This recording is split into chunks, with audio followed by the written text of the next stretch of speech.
Good morning, happy Sunday. Tingnan ko dito yung aking mga tanim na nakaunting gulay.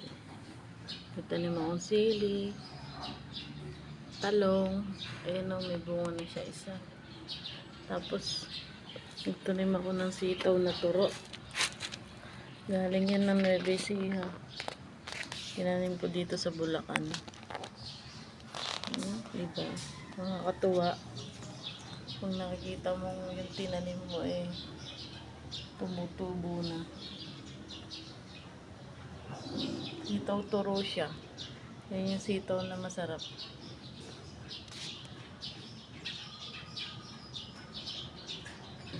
Tapos ito naman yung aking tinanim na kalabasa. Pinagbutuhan lang yan sa may gulay. Yung binili namin kalabasa sa palengke. Tinanim ko yung buto niya. Umubo naman na siya. Oh.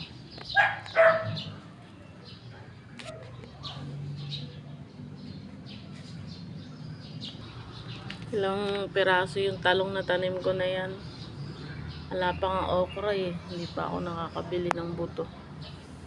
May tanim ako alokbati. Dumami na rin siya. Sarap talaga magtanim kapag nakikita mo yung tinanim mo kakaroon na ng bunga at napapakinabangan.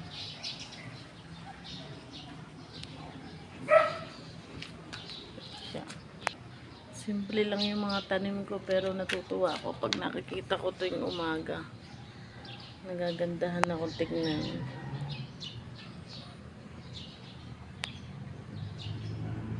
Happy Sunday po. Good morning po sa lahat.